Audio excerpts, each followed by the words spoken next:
आप सभी मसीह भाई बहनों को प्रभु यीशु मसीह के नाम से प्यार भरा जय मसीह की। दोस्तों वेलकम करते हैं, स्वागत करते हैं आज के इस नए वीडियो में।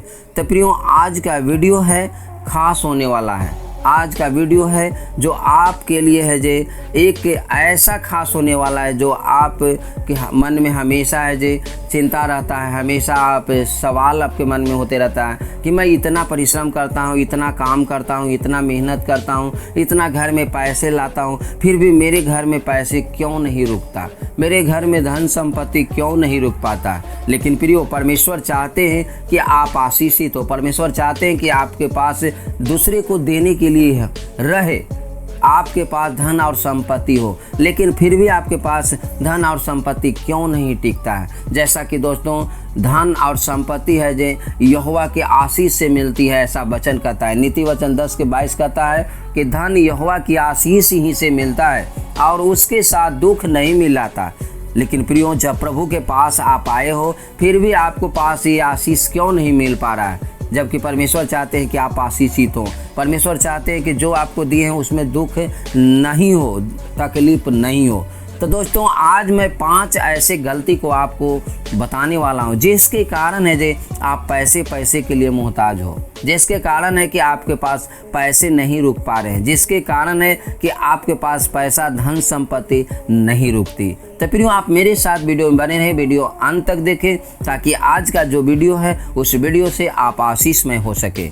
तो दोस्तों, पहली जो गलती है, बिना परमेश्वर को स्मरण किए हुए ही आप किसी काम को शुरू करते हैं। जी हाँ दोस्तों, ये आप गलती करते हैं, जबकि परमेश्वर कहते हैं कि तुम किसी भी काम को शुरू करो तो उससे पहले जो मुझे स्मरण करो, मुझे ध्यान करो।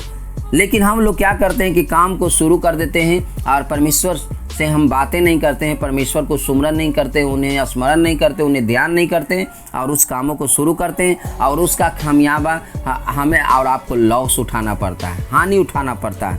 जैसा कि परमेश्वर चाहते हैं कि किसी भी काम को आप शुरू करें तो उनको ध्यान करें। नीति वचन 3:6 कहता है, उसी को स्मरण करके सब काम करना, तब वह तेरे लिए सीधा मार्ग निकालेगा। दोस्तों, वचन साफ साफ कहता है कि आप किसी भी काम को करने जाएं, किसी भी काम को शुरू करें, सब काम मतलब जो भी काम आप करते हैं उस सब कामों में जो सबसे पहले आप परमेश्वर को ध्यान करें, प्रभु से बातें करें, उनको स्मरण करें, उनको सुमरन करें और तभी आप उस काम को करें। तब आपके लिए है जो वो सीधा मार्ग निकालेगा और आप आशीषमय होंगे। जैसा कि प्रियो, मैं आपको एक उदाहरण बताना चाहता हूँ।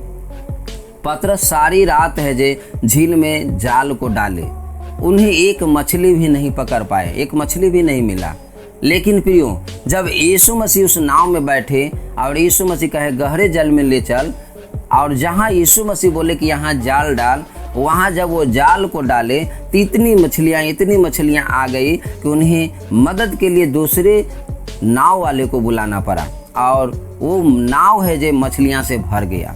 तो प्रियो, यहाँ पे जब प्रभु यीशु मसीह आपके लिए जिस मार्ग पे ले जाएंगे, जिस रास्ता पे ले जाएंगे, वहाँ आपके लिए आशीष ही आशीष आपको मिलेगा। तो दोस्तों, पहली जो गलती है कि बिना परमेश्वर को स्मरण किए हुए ही किसी काम को शुरू करते हैं। ऐसा कदापि नहीं करें। कोई भी काम को शुरू करें, परमेश्वर को ध्यान करें, उन्हें स्मरण करें, उनसे बात करें, तब है जे आप है जे उस काम को सफल होते हुए देखेंगे और आशीष ही आशीष आपके पास रहेगा। दूसरी गलती है, बिना यीशु मसीह में बने रहकर ही आप पैसे और धन संपत्ति को पाना चाहते हैं। जी हाँ मेरे प्रियो, अक्सर क्या होता है कि प्रभु यीशु मसीह जिस बातों को करें उस बातों को नहीं सुनते हैं, उनके वचन को नहीं सुनते, उनके आज्ञा को नहीं सुनते हैं और अपने मन मर्जी करने के कारण है कि हानि उठाना पड़ता है और लॉस हो जाता है। जबकि प्रभु यीशु मसीह चाहते हैं कि आप उनमें बने रहकर फलवंत हो, यानी आपके पास धन और पैसा दोनों हो। जैसा कि यूहन्ना 15:7 बताती है, यदि तुम मुझ में बने रहो और मेरी बातें तुम में बनी रहे तो जो चाहो मांगो वह तुम्हारे लिए हो जाएगा। दोस्तों, यहाँ वचन साफ साफ कहता है, यीशु मसीह साफ साफ कहते हैं कि तुम मुझ में बने रहो और मेरी बातें तुम में बनी रहे। तो प्रियो, यीशु मसीह में बने रह करके और प्रभु की बातें आप में बनी रहेगी, तब जो चाहे मांगेंगे वो आपके लिए हो जाएगा। जैसा कि प्रियो यीशु मसीह उदाहरण भी दिए हैं कि अगर किसी भी डाली है वो पेड़ में वो बना हुआ रहता है तभी है जो वो फल लाता है। अगर पेड़ में वो बना हुआ नहीं रहता है, वो सूख जाता है तो उसे काट करके हटा दिया जाता है। इसलिए प्रियो अगर आप प्रभु में बने हुए रहेंगे तभी आप फलवंत हो सकते हैं, तभी आप फल लाने वाला हो सकते हैं। और जब वो फलवंत आप होंगे, फल लाएंगे, तब आपके पास ये तंगी परेशानी नहीं रहेगा। आपके पास पैसे के लिए आप मोहताज नहीं रहेंगे, आपके पास तंगी नहीं होगा। अक्सर क्या होता है कि प्रभु में नहीं बने रहने के कारण आपको हानि उठानी पड़ती है। तो दूसरी जो गलती है कि प्रभु में बिना रहे हुए बने हुए रह करके धन संपत्ति कमाने की चाहत न रखें। प्रभु में बने रह करके आप है जो किसी काम को शुरू करें और आपको आशीष ही आशीष मिलेगा। तीसरी गलती है प्रियो, परमेश्वर के वचन पर विश्वास नहीं करते हो। दोस्तों अक्सर परमेश्वर के वचन को सुनते तो हैं, लेकिन वचन पे विश्वास नहीं होता है कि वचन हमें जो कह रहा है हमारे जीवन में होगा।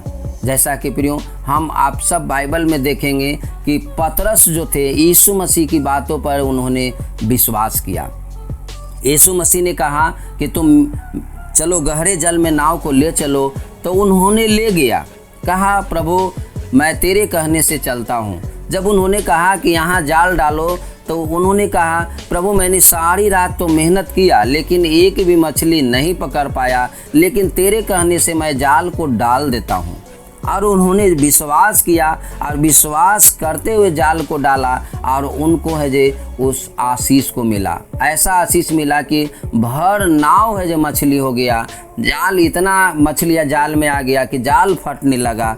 जैसा कि प्रियो प्रभु चाहते हैं कि आप उनके वचन पे, उनकी बातों पे विश्वास करें।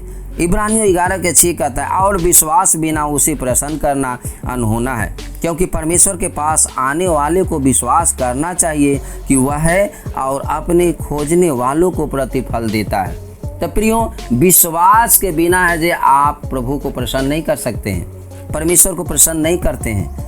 और परमेश्वर के पास जब आए हैं तो विश्वास करना होगा कि वह है और अपने खोजने वाले को है जे प्रतिफल देता है, यानी आशीष देता है।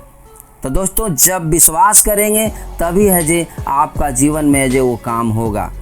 तो तीसरी जो गलती है कि परमेश्वर के वचन पर विश्वास नहीं करते हो, इसके कारण आप पैसे के लिए मोहताज हो। हर चीज़ों के लिए जो भी आप मांगते हो वो आपको नहीं मिलता, आप आशीषित नहीं है। इसलिए प्रियो आप प्रभु के वचन पे, उनकी बातों पे विश्वास करें, तब देखें कि परमेश्वर कैसे आपके जीवन में आश्चर्य कर्म करते हैं। चौथी गलती है परमेश्वर जो भी आपको धन दौलत या पैसे देते हैं उसमें से दशमांश और भेंट को नहीं देते हो।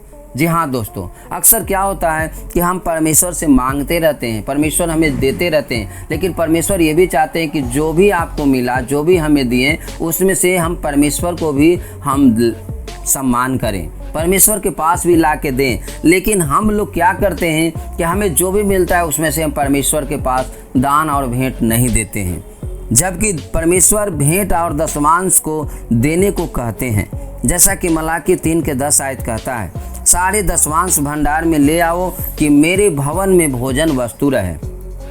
और सेनाओं का यहोवा यह कहता है कि ऐसा करके मुझे परखो कि मैं आकाश के झरोखे तुम्हारे लिए खोलकर तुम्हारे ऊपर अपरंपार आशीष की वर्षा करता हूँ कि नहीं। तो प्रियो बाइबल वचन है जो इस विषय में साफ साफ कहता है कि जो भी परमेश्वर आपको देते हैं उसमें से आप परमेश्वर के पास दान दशमांश और भेंट लेकर के जरूर आएँ। वही कई गुना आशीषमय करके आपको परमेश्वर देना चाहते हैं, उसमें और आपको बढ़ाना चाहते हैं। जैसा कि उनके वचन के अनुसार याकूब ने परमेश्वर से मन्नत मानी कि जो भी आप हमें आशीष करेंगे उसमें से मैं आपको दशमांश को दूंगा। जैसा कि दोस्तों उत्पत्ति अध्याय 28 के 20 से 22 आयत तक पढ़ते हैं तो वहाँ वचन बताती है, और याकूब ने यह मन्नत मानी कि यदि परमेश्वर मेरे संग रहकर इस यात्रा में मेरी रक्षा करे और मुझे खाने के लिए रोटी और पहनने के लिए कपड़ा दे और मैं अपने पिता के घर में कुशल क्षेम से लौट आऊँ, तो यहोवा मेरा परमेश्वर ठहरेगा और यह पत्थर जिसका मैंने खंभा खड़ा किया है परमेश्वर का भवन ठहरेगा, और जो कुछ तुम मुझे दे उसका दशमांश मैं अवश्य ही तुझे दिया करूँगा। तो प्रियो यहाँ पे याकूब है जो साफ साफ कर रहे हैं कि परमेश्वर जो भी आप हमें देंगे उसका दशमांश है जो मैं आपको अवश्य दिया करूँगा। तो प्रियो, अगर अब तक आपको जो प्रभु आशीष दे रहे हैं, क्या उस आशीष में आप परमेश्वर को आशीष के ला करके आप है जो दान दशमांश को दे रहे हैं? अगर नहीं दे रहे हैं प्रियो, तो ये आप गलती कर रहे हैं। इसके कारण है जो आप है जो और आगे की आशीष में नहीं हो पा रहे हैं, आपका आशीष रुका हुआ है। 5वीं गलती है, एक दूसरे की सहायता नहीं करते हो, जबकि परमेश्वर का वचन बताती है कि एक दूसरे को मदद करो। जैसा कि प्रेरितों के काम 20 अध्याय के 35 आयत कहता है, मैंने तुम्हें सब कुछ करके दिखाया कि इस रीति से परिश्रम करते हुए निर्बलों को संभालना और प्रभु यीशु की बातें स्मरण रखना अवश्य है कि उसने आप ही कहा है कि लेने से देना धन्य है। तो दोस्तों, अगर आपके पास प्रभु ने आशीष दिया है, प्रभु ने आपके पास दिया है एक दूसरे को देने के लिए, मदद करने के लिए आपके पास है काबिलियत, तो आप मदद करें। प्रभु चाहते हैं कि आपको मिला है, तो प्रभु ये भी चाहते हैं कि एक दूसरे दबे कुचले लोगों को जिसे मदद की आवश्यकता है उससे आप मदद करें। जैसा कि गलातियों 6:9 कहता है कि हम भले काम करने में हियाव न छोड़ें, क्योंकि यदि हम ढीले ना हो तो ठीक समय पर कटनी काटेंगे। तो प्रियो, अगर भलाई की काम करने में अपनी हिम्मत को आप छोड़ देंगे तो आप कैसे ठीक समय पे कटनी काटेंगे? जबकि यहाँ वचन साफ साफ कहता है कि हम भले काम करने में हियाव न छोड़ें, क्योंकि यदि हम ढीले ना हो तो ठीक समय पे कटनी काटे। तो आप जो भी दे रहे हैं, मदद करें, सहायता करें, तो उसका आपका प्रतिफल है जो मिलेगा, उसका आशीष परमेश्वर की ओर से मिलेगा। जैसा कि नीति वचन 22:9 कहता है, दया करने वाले पर आशीष फलती है, क्योंकि वह कंगाल को अपनी रोटी में से देता है। तो प्रियो, अगर आप दया कर रहे हैं तो आपके ऊपर है जे आशीष है, जो ही आशीष मिलेगा, क्योंकि आप अपनी रोटी में से आप दूसरे को मदद कर रहे हो। तो दोस्तों, ये जो 5वीं जो बातें हैं, ये आपको अवश्य करनी चाहिए। अगर प्रभु ने दिया है तो तब, और आप देखिए कि और कैसे आप आशीषमय होते हैं। जैसा कि नीति वचन 22:16 कहता है, जो अपने लाभ के निमित्त कंगाल पर अंधेर करता है और जो धनी को भेंट देता है, वे दोनों केवल हानि ही उठाते हैं। तो प्रियो, यहाँ ये सावधान भी रहना है, यहाँ सतर्क भी रहना है कि हम वैसे व्यक्ति को हम मदद करें, वैसे व्यक्ति को सहायता करें जिन्हें है जे ज़रूरत है। ऐसे व्यक्ति को नहीं करें जिसे है जे पैसे की उन्हें मदद की आवश्यकता नहीं है। बहुत से ऐसे हैं कि धनी को ही और है जो मदद करते हैं, तो वैसे प्रभु नहीं चाहते। प्रभु चाहते हैं कि वैसे कंगाल को मदद करें जिसके पास सच में जो आवश्यकता है मदद की। तो प्रियो, आज मैं ये 5 बातें हैं जो आप सबको बीच में बताया हूँ, और ये 5 गलती के कारण है जे आप पैसे के लिए मोहताज हैं, आप पैसे की तंगी के जीवन जी रहे हैं, आपके पास धन संपत्ति है जे नहीं रुक पा रहे हैं। ऐसे तो प्रियो, बाइबल में बहुत से गलतियां हैं, बहुत से कारण हैं, हो सकते हैं कि उसके कारण आप है जे आशीष में नहीं हो पा रहे हैं। लेकिन प्रियो, मैंने आज 5 गलतियों को आप सबके बीच में रखा हूँ। अगर ये 5 गलती को आप सुधार लेते हैं तब प्रभु आपको चाहते हैं कि आप आशीषित हों, आपके पास धन और पैसे सब कुछ रहे, ताकि एक दूसरे को आप मदद करें और आपसे प्रभु की महिमा हो। तो दोस्तों, मैं आशा करता हूं कि आज के वीडियो से आपने सीखा है, प्रभु ने आपको आशीष दिया है। तो दोस्तों, अगर वीडियो अच्छा लगा तो वीडियो को लाइक कर दें,